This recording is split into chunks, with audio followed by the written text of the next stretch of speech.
जय जगदीश प्रभुपाद की जय, जय श्री श्री गौरनिताय की जय, श्री श्री राधा माधव की जय, जगन्नाथ बलदेव सुभद्रा महारानी की जय। আমরা যে বলছি না বারবার হাতে তালি দিয়ে কীর্তন করতে, হাতে তালি দিয়ে কীর্তন করলে কি লাভ? আমাদের হাতে যে খারাপ রেখাগুলো আছে ওগুলো নষ্ট হয়ে যায়। 21 দিন বাদে বাদে আমাদের কোর্স পরিবর্তন হয়।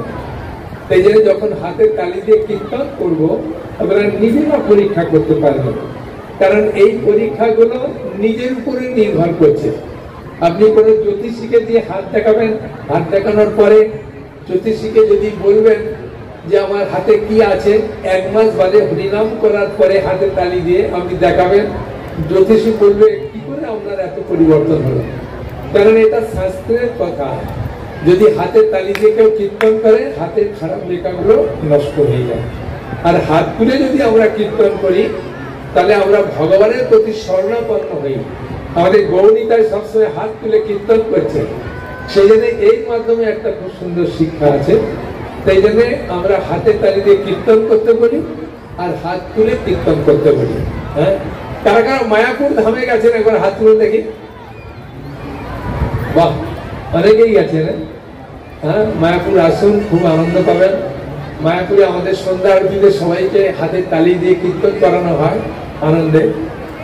কারণ কি, এই মানব জীবনটা আমরা পেয়েছি, এই জীবনে আমি আমার উন্নতি করতে পারি আবার অধোগতিও করতে পারি। হ্যাঁ, যদি একটা চাবি তালা ডান দিকে ঘোরাবো চাবি তালাটা খুলবে, আর যদি বাঁ দিকে ঘোরাবো বন্ধ হবে। যদি আমি অসৎ সঙ্গ করি আমার উন্নতিটা বন্ধ হয়ে যাবে, নিচে যাবে। আর যদি আমি সাধু সঙ্গ করি তাহলে আমার উন্নতিটা বাড়বে। সেই জন্য এখন এই জমিটা আপনার, এই জমিটা অন্য কারো নয়। এই জমিতে আপনি যেমন চাষ করবেন সেরকম ভাবে ফসল উঠবে। এই হরি কথা শুনলে লাভটা কি হবে আগে আমাদের শুনতে হবে, লাভ কি? হ্যাঁ, আমার কি লাভ হবে? আমি বসে যে শুনবো আমার কি লাভ হবে? হ্যাঁ, সেই জন্য ভগবান কপিল দেব তার মা দেবভূতিকে বলছেন, হ্যাঁ, যে মা তুমি যদি প্রকৃত শান্তি পেতে চাও, প্রকৃত আনন্দ পেতে চাও, এই জগতে খাওয়া দাওয়া থাকা গাড়ি বাড়ি এগুলো প্রকৃত আনন্দ নয়, ক্ষণস্থায়ী আনন্দ পাওয়া যায়। হ্যাঁ, বুঝেছেন? একটা ছোট্ট উদাহরণ দিই। নতুন আমরা নিজের খুব ভালো একটা সুন্দর গাড়ি আছে, এসি আছে, আপনি চিন্তা করলেন আমার গাড়িতে যাব, হ্যাঁ, কোনো একটা জায়গা বেরিয়েছেন, কিন্তু দেখা যাচ্ছে কি রাস্তাটা খুব খারাপ। গাড়িতে আমরা এসি ভালো গদি থাকলেও আপনাকে কষ্ট পেতে হবে। হ্যাঁ, আর দেখছেন রাস্তায় খুব জ্যাম আছে, হ্যাঁ, তখনও আপনাকে কষ্ট পেতে হবে। বুঝেছেন? আপনি বললে মনে করলেন ভাই রাস্তা জ্যাম আর রাস্তা খারাপ, তাই আমি ট্রেনে যাব। ট্রেনে যাচ্ছেন, তখন ট্রেনেতে খুব ভিড়, মানে আপনাকে কষ্ট পেতেই হবে। অর্থাৎ এই জগতে আমরা এই যে শরীর পেয়েছি, এই শরীরটাকে একটা যন্ত্রের সঙ্গে তুলনা করছি। অতএব এই শরীরটা আমাদেরকে যন্ত্রণা দেবে। সেই যন্ত্রণা থেকে উদ্ধার পাওয়ার উপায় স্বরূপ হচ্ছে এই ভাগবত ধর্ম গ্রহণ করা। সেই জন্য ভগবান কপিল দেব তার মা দেবভূতিকে বলছেন, হ্যাঁ, যে মা শতাং প্রসঙ্গা মম বীর্য সম্বিদ ভবন্তি হিত কর্ম রসায়ন কথা। মা, যদি কেউ তোমার কান দিয়ে, কেউ যদি তার কান দিয়ে হরিকথা শ্রবণ করে তাহলে তার হৃদয় এবং কর্ম আনন্দে রসে পূর্ণ হবে। সেই জন্য হরিকথা শোনার মাধ্যমে আমাদেরকে, আমাদের জীবনকে আমরা পরিবর্তন করতে পারবো। আপনি জীবনে যা কিছু করছেন, সে রাজনীতি হোক, পড়াশোনা হোক, যা কিছু হোক, যদি শ্রবণ না করবেন আপনি কিছুই বুঝতে পারবেন না, পরিবর্তন হবে না। তাই আপনাকে শ্রবণ করতে হবে। হ্যাঁ, এই শ্রবণের মাধ্যমেই হ্যাঁ, আমাদের হৃদয় পরিবর্তন হয়। ওই জন্য ভগবান শ্রবণ করার জন্য দুটো কান দিয়েছে আর বলার জন্য একটা মুখ দিয়েছে। তাই জন্য আমরা যদি ভালো করে শ্রবণ করি তাহলে আমাদের হৃদয়ের অনেক কাম, ক্রোধ, লোভ, মোহ, মদ, মাৎসর্য যে আছে এগুলো আস্তে আস্তে চলে যাবে। সেই জন্য ভগবান বলছেন যে তুমি যদি আমার কাছে আসো, আমার কথা শোনো, আমার ভক্ত হও, একমাত্র তাহলে তুমি তোমাকে পরিবর্তন করতে পারবে। বুঝেছেন? সেই জন্য ভগবত গীতাতে ভগবান একটা শ্লোক কখনো দুবার বলেনি। হ্যাঁ, যখন কোনো জিনিস মা আমাকে আনতে বলেছে দোকান থেকে, হ্যাঁ, যদি আমাকে দুবার কোনো জিনিস বলে তাহলে সেই জিনিসটা কি খুব গুরুত্বপূর্ণ না গুরুত্বপূর্ণ না বলুন? হ্যাঁ, খুব গুরুত্বপূর্ণ। সেই জন্য মা মনে করে দিচ্ছেন, সেরকম ভগবানও আমাদেরকে মনে করে দিচ্ছে কোনটা গুরুত্বপূর্ণ জিনিস। সেই জন্য একটা শ্লোক, ভগবত গীতাতে 700 শ্লোক আছে, কিন্তু কোন শ্লোক দুবার বলেননি। একটা শ্লোক ভগবান দুবার বললেন, নবম অধ্যায়ে 34 নম্বর শ্লোক আর 18 অধ্যায়ের 65 নম্বর শ্লোক। এই দুটো শ্লোক ভগবান দুবার বললেন, একবার প্রথম দিকে, একবার শেষে। ভগবান আমাদেরকে মনে করিয়ে দিচ্ছে, বুঝেছেন? হ্যাঁ, তার শ্লোকটা কি? প্রথম নবম অধ্যায় কত নম্বর শ্লোক বললাম, কার মনে আছে? বলুন, 34 নম্বর শ্লোক। নবম অধ্যায়ে 34 নম্বর শ্লোক। হ্যাঁ, মন মোনা ভব মদ ভক্ত। ভগবান বলছেন, অর্জুন শোনো, মন মোনা, তোমার মনটা আমাকে দাও। তারপরে কি বললেন? মদ ভক্ত, আমার ভক্ত হও। তারপরে বলছেন কি? মদ জাজি, হ্যাঁ, আমার পূজা করো। আর মন মোনা ভব মদ ভক্ত, মদ জাজি মান নমস্কার, আমাকে নমস্কার করো। চারটে জিনিস ভগবান চাইলেন। কি কি চাইলেন মনে আছে? ভগবান প্রথম চাইলেন তুমি তোমার মনটা আমাকে দাও। তারপরে বললেন আমার ভক্ত হও। তারপরে বললেন কি? আমার পূজা করো। তারপরে বললেন আমার প্রণাম করো। ভগবান কেন বলছে আমার ভক্ত হতে? মনে প্রশ্ন আছে কি না? এই মানব জীবনটার কি উদ্দেশ্য, এটা আমরা জানতে পারবো তখনই যখন আমরা ভক্ত হব। ভক্ত হওয়া মানে কি?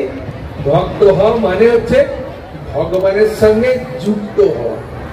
সেই জন্য ভগবত গীতাতে যে 18টা অধ্যায় বলেছেন ভগবান, প্রত্যেকটা অধ্যায়ের শেষে কি দিয়েছে? যোগ কথাটা দিয়েছে। বিশাল যোগ, শান্ত যোগ, কর্মযোগ, জ্ঞান যোগ, হ্যাঁ, ভক্তি যোগ, এরকম পরপর যোগ দিয়েছে। মানে তুমি আমার সঙ্গে যুক্ত হও। এখন প্রশ্ন আসবে যে আমি যুক্ত হওয়ার সহজ পন্থাটা কি? হ্যাঁ, এই কলি যুগের মানুষের জন্য সহজ পন্থা দিয়েছে। বুঝেছেন? কেন সহজ পন্থা দিলেন? মন দিয়ে শুনে। এই সহজ দেওয়ার কারণটা কি না? কলি যুগের মানুষ ভাগবতে বলছেন, প্রাণ অল্প আয়ুষ সর্ব কলাবস্মিন যুগে জানা মন্দ সুমন্দ মতায়া মন্দ ভাগ্যই উপদ্রুতা। কলিযুগের মানুষ সব থেকে বড় জিনিস কি? অলস, মন্দ গতি, মন্দ চিন্তা, আর সর্বোপরি তারা একটা রোগের দ্বারা উপদ্রুত কলিযুগে। সেই জন্য ভগবান চিন্তা করলেন এই কলিযুগের মানুষকে যদি শক্ত কিছু দেব, ও করলেন। সেই জন্য শাস্ত্রে খুব সুন্দর ভাবে বলছেন, কৃতে যত ধ্যায় তো বিষ্ণু। কৃত মানে সত্যযুগ। সত্যযুগে মানুষ সে আয়ু ছিল 1 লক্ষ বছর। আমাদের চিন্তার বাইরে, আমরা 100 বছরও বাঁচতে পারবো না। পারবো? কলিযুগের মানুষ 100 বছরে যাবে না, 80তেই শেষের দিকে। কিন্তু সত্যযুগের মানুষের আয়ু কত ছিল? 1 লক্ষ বছর। তাই 50,000 60,000 বছর তারা ধ্যান করত, ওরে যে ফল লাভ করত। হ্যাঁ, সত্যযুগের পরে কোন যুগ বলুন? ত্রেতা যুগ। হ্যাঁ, ত্রেতায়াম জগতে মখই।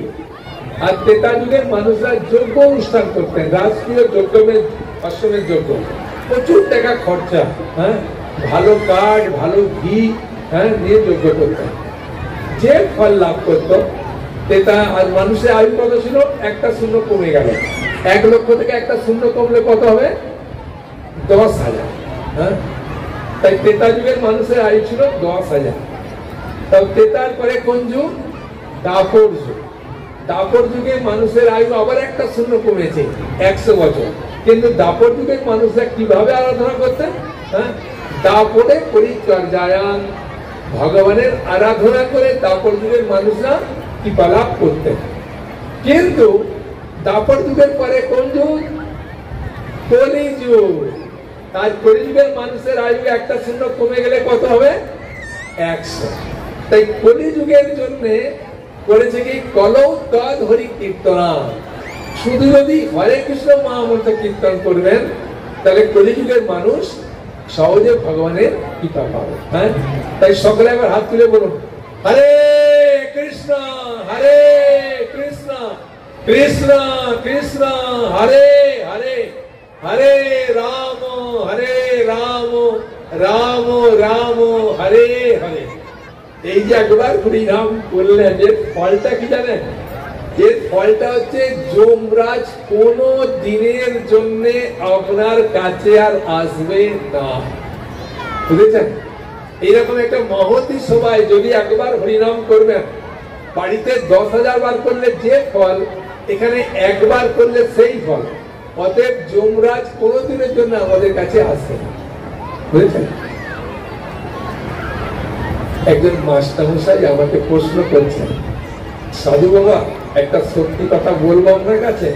আমি বললাম, আমার কাছে মিথ্যা কথা বলে আর কি লাভ আছে, বলুন সত্যি বলুন।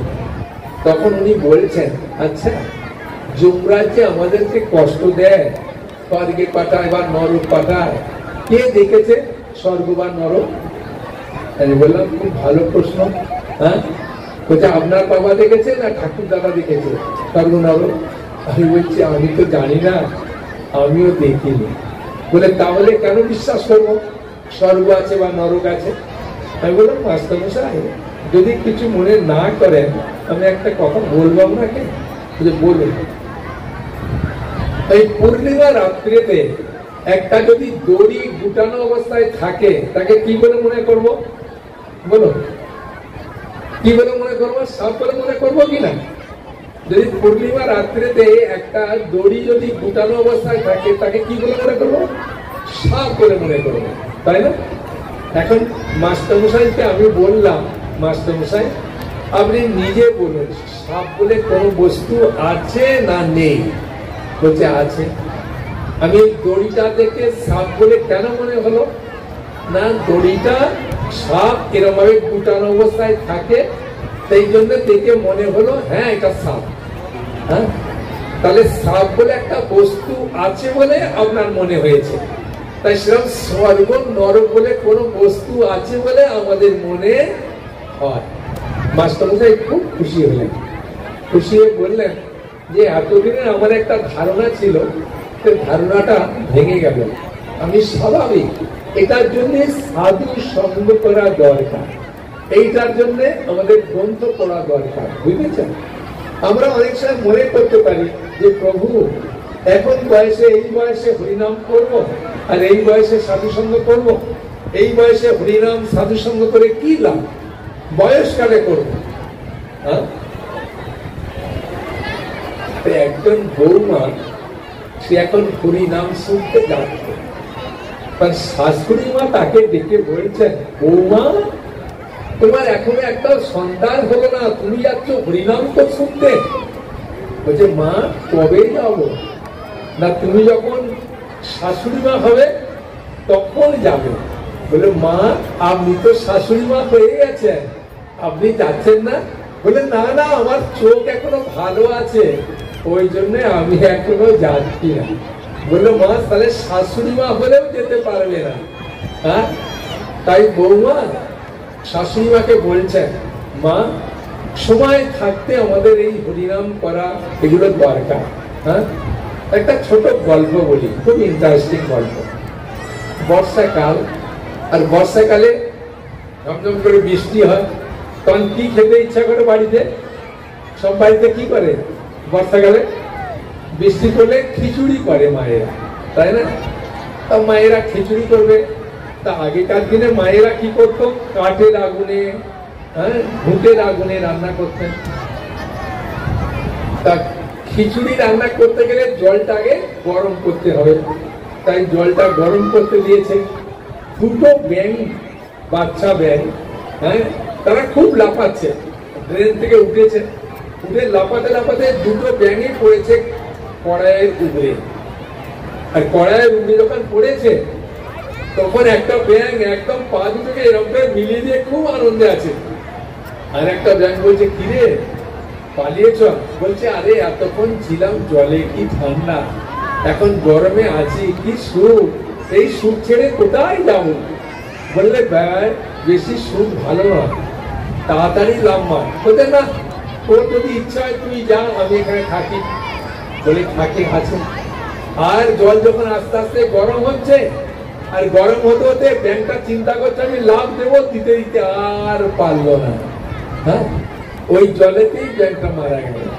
তা আমাদের জীবনটা ঠিক সেই রকম হবে, লাভ দেবো দেবো করতে করতে সুখ নিতে নিতে নিতে হঠাৎ এই নিঃশ্বাসকে বিশ্বাস নাই, কবে যে ছেড়ে চলে যাবে ঠিক নাই। সেই জন্য এই হরিনাম যদি আমরা করি, ভগবত গীতা পড়ি, চৈতন্য চরিতামৃত যদি পড়ি, তাহলে আমরা খুব সহজে জানতে পারি বিষয়গুলো, বুঝেছেন? সেই জন্য আমরা সাধারণত অজুহাত দেখাই যে এখন আমার বয়স কম, এখন আমি মাছ মাংস ডিম পেঁয়াজ রসুন খাচ্ছি, এখন আমি একটু নেশা করি, এখন আমার পয়সা টাকা রোজগারের সময়, এখন কেন করব, বিভিন্ন রকম অজুহাত দেখায়। সেই জন্য চৈতন্য চরিতামৃতে খুব সুন্দর ভাবে একটা শ্লোক বলছে,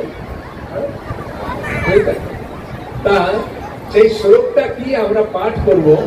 কেন পাঠ করব না, শাস্ত্রে আমাদের জন্য কি বুদ্ধি দিচ্ছে, শাস্ত্র আমাদেরকে কি শিক্ষা দিচ্ছেন, সেটা আমাদের জানা দরকার, বুঝেছেন?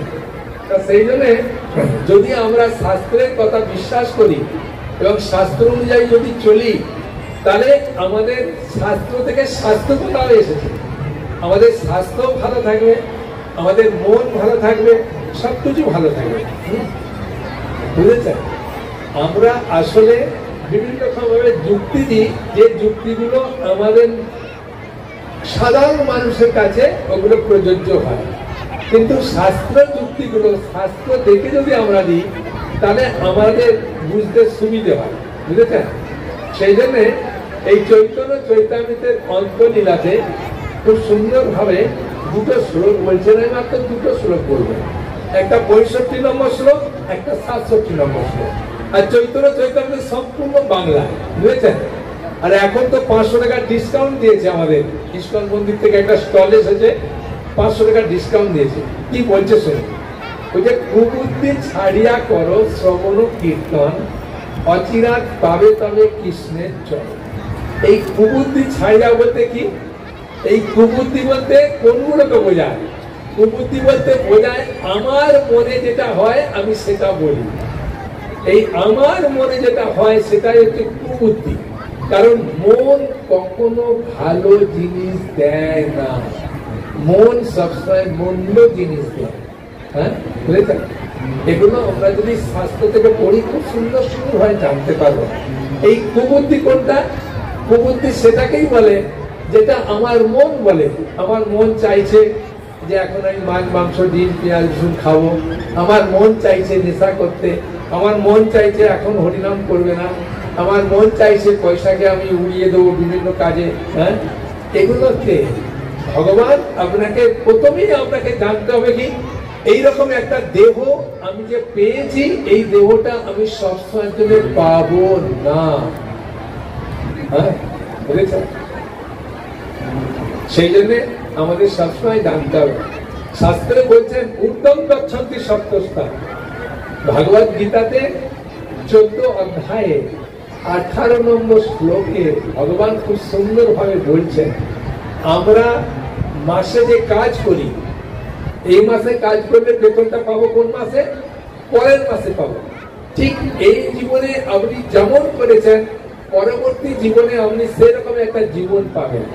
হ্যাঁ, এখন আপনি ভগবানকে কখনো দোষ দিতে পারবেন না, আমি কেন কালো হলাম, আমি কেন খোড়া হলাম, আমি কেন গরিব বংশে জন্মগ্রহণ করলাম, আমার কেন পড়াশোনা ভালো নয়, আমার কেন এই হয়েছে ওই হয়েছে। ভগবানকে দোষ দিতে পারবেন না, কারণ নিজ কর্ম গুণ দোষে যে যে দেহ পায়, নিজের কর্ম আর গুণ অনুযায়ী আমি এই দেহটা পেয়েছি।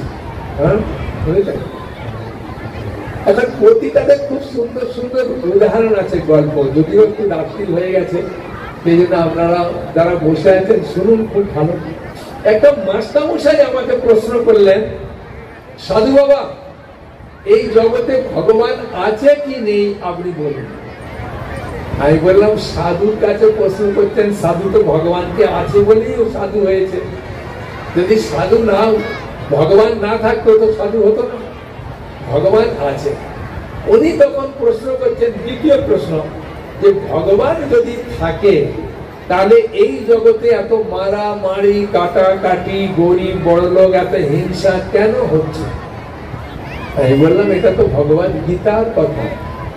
ভগবদ গীতাতে অর্জুন ভগবানকে ঠিক এইরকম প্রশ্ন করেছেন, অত কেন প্রযুক্ত পাপম চাতি পুরুষ, আমার পাপ করতে ইচ্ছা নেই তবু আমি পাপ কাজ করি, কে আমাকে করায় পাপ কাজ? এটা ভগবদ গীতার কথা। হ্যাঁ, তৃতীয় অধ্যায়ের 36 নম্বর শ্লোকে অর্জুন ভগবানকে প্রশ্ন করছেন, হ্যাঁ, কত কেন প্রযুক্ত পাপম চাতি পুরুষ অনিচ্ছা পিপাসেয় বলাদ পরিনিয়মিত, আমি পাপ কাজ করতে চাই না তবু আমাকে পাপ কাজে নিযুক্ত করে, অর্জুন প্রশ্ন করছে। তা মাস্টারমশাইকে আমি বললাম, মাস্টারমশাই আপনার প্রশ্নটা তো গীতার প্রশ্ন। তখন মাস্টারমশাইকে আমি হাসতে হাসতে বললাম যে, মাস্টারমশাই যদি আপনি দয়া করে বলবেন যে আপনি কোন সাবজেক্ট পড়ান। তখন মাস্টারমশাই বলছেন, আমি ম্যাথামেটিক্স এর টিচার। আমি বাবা, খুব ভালো।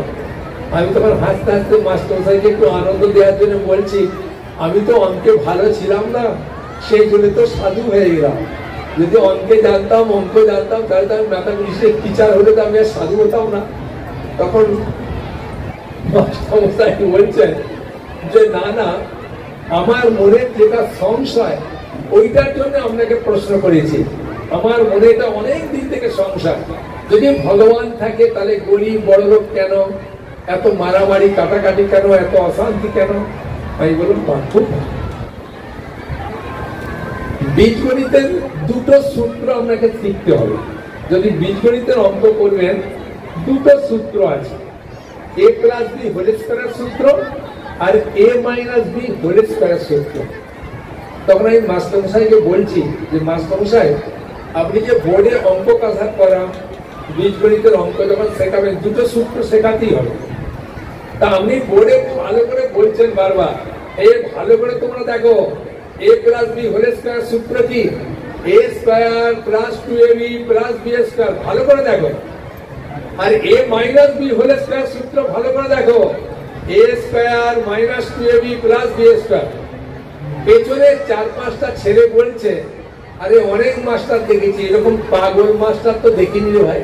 আরে ভাই, মাইনাস মানে খাতার পাতা ছিঁড়ে ফেলা, আর প্লাস মানে থুতু দিয়ে জুড়ে দেওয়া।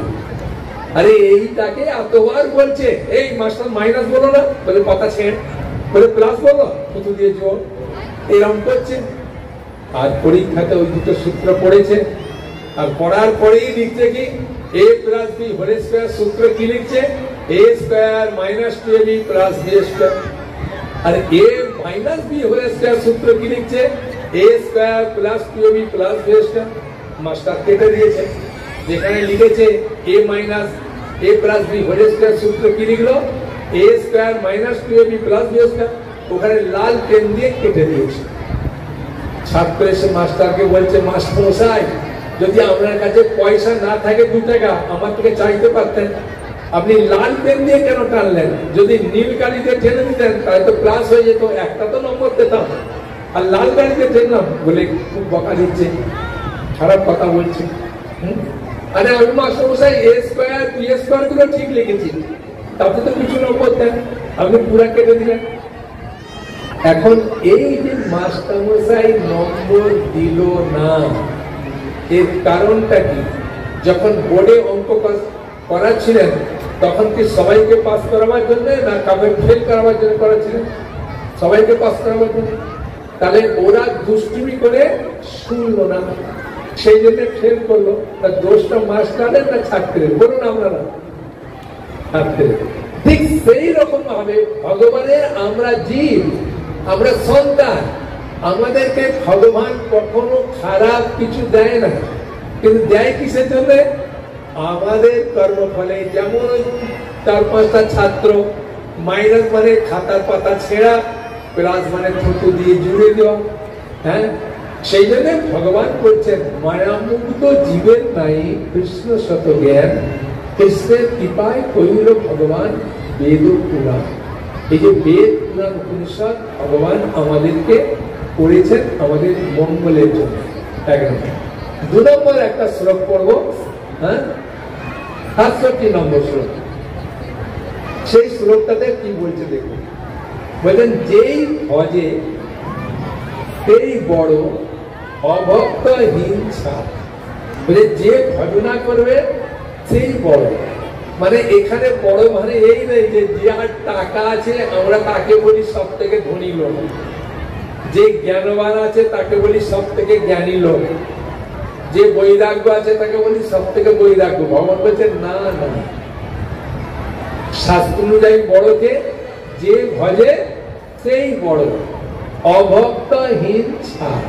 হ্যাঁ, কি অভক্ত?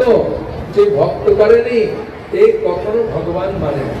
ভগবান বলছেন যে ভজনা করে সেই সব থেকে বড়। তারপরে লাইনে বলছে কি কৃষ্ণ ভজনে নাই জাতি কুলাদি বিচার। এই কৃষ্ণ ভজন করতে গেলে কোনো জাত কুল কোনো কিছু বিচার নেই। এরকম চৈতন্য চৈতামৃত বা গীতাতে খুব সুন্দর ভাবে আমাদেরকে বলছেন। যদি আমরা আমাদের মানব জীবনকে প্রকৃত উন্নতি করতে চাই, যদি প্রকৃতপক্ষে আমরা আমাদের জীবনটাকে ভালো পথে আনতে চাই, বুঝেছেন? হ্যাঁ, তাহলে আপনাকে সাধুর মুখ থেকে যে হরি কথা শুনছেন সেটা শুনে আপনাকে সেই অনুযায়ী কাজ করতে হবে। সাধু সবসময় না পাওয়ার জন্য শ্রীল প্রভুপাদের মতো বড় সাধু তিনি চৈতন্য চরিতামৃত গীতা এই গ্রন্থগুলো লিখলেন। এগুলো পড়ার মাধ্যমে আমরা আমাদের জীবনকে জানতে পারব। বুঝেছেন? আমি বাড়ির জীবনে কোনো দিনের জন্য একাদশী করিনি। বুঝেছেন? আমি একটা গ্রামের ছেলে, যেমন ভাবে মাছ মাংস ডিম পেঁয়াজ রসুন খায় আমি খেতাম, যেমন ভাবে পড়াশোনায় যেমন করার সময় ফুটবল খেলে খেলাধুলা করে যেমন আমি সবকিছু করতাম। হ্যাঁ, কোনো একাদশী সম্বন্ধে জানতাম না। বাড়িতে যারা মায়েরা ছিলেন তারা বলতেন অমাবস্যা পূর্ণিমা করতো, তারপরে রুটি, হ্যাঁ, কুমড়ো সবজি এরকম যাবে যা খেত সেরকম মাঝে মাঝে খেতাম। কিন্তু যখন ইস্কনে এলাম তখন জানতে পারলাম যে একাদশীর দিনে যদি কেউ একটা চালের দানা অর্থাৎ একটা অন্নের দানা খায়, মানে একটা ভাতের একটা খায়, তাহলে একটা গরুর গায়ে যত লোম আছে তত পাপ প্রবেশ করবে। তখন আমি চিন্তা করলাম ভাই গ্রামের ছেলে হলে বুঝতেই পারছেন যখন খাবে তো একটা থালা ভর্তি করে খায়। হ্যাঁ, তাহলে কতবার মুড়ি ভাত রুটি খেয়েছি, তাহলে কত পাপ প্রবেশ করেছে। তখন মহারাজকে বললাম যে মহারাজ তাহলে তো আমার দেহ তো পাপে পূর্ণ হয়ে গেছে, হ্যাঁ, এখান থেকে উদ্ধারের উপায় কি? মহারাজ বললেন হ্যাঁ, বিরাট বড় পাহাড়ের মতো যদি দেখা যায় যে ঘাসের একটা স্তূপ আছে, শূন্য ঘাস, একটা দেশের কাঠি মারলে যেমন পুড়ে পুরা ছাই হয়ে যায়, তুমি যদি একাদশী করতে শুরু করবে তোমার সমস্ত পাপ নষ্ট হয়ে যাবে। সেই জন্য একাদশী করাটা আমাদের পক্ষে এই ভক্তি পথে প্রবেশের একটা প্রথম সোপান। আর একাদশী মাত্র 2 দিন, মাসে মাত্র 2টো একাদশী, বুঝেছেন? আমার ইউটিউবে যে ক্লাস আছে কমলাপতি দাস বলে টিপবেন, তাহলে আপনি একাদশীর প্রচুর ক্লাস পাবেন, প্রচুর ডিসকাউন্টও আছে ওখানে। কি খাবেন, কিভাবে করবেন, একাদশী করলে কি লাভ, না করলে কি ক্ষতি, কারা করতে পারে কারা করতে পারে না, সব খুব সুন্দর ভাবে আছে। চৈতন্য মহাপ্রভু তার মাকে বললেন, তার বাবা জীবিত থাকা অবস্থায়, মা তুমি একাদশী করবে? মহাপ্রভু বললেন হ্যাঁ করবে। এই মহাপ্রভু মা সচিমা বললেন হ্যাঁ করবে। সেই জন্য একাদশী করার খুব গুরুত্বপূর্ণ আছে। যদি আপনি মনে করেন যে আমি একাদশী করতে পারবো, কিভাবে করব, কি করব, তাহলে আমার ইউটিউবের ক্লাস শুনবেন। তাহলে আমাদের একটা ইস্কন মন্দির আছে, ওখানে আপনি প্রসাদ করতে পারেন। হ্যাঁ, ওখানে যোগাযোগ করলে খুব সুন্দর বন্দোবস্ত আছে।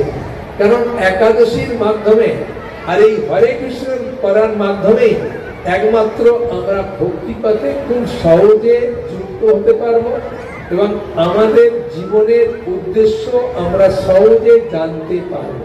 হ্যাঁ, বুঝেছেন?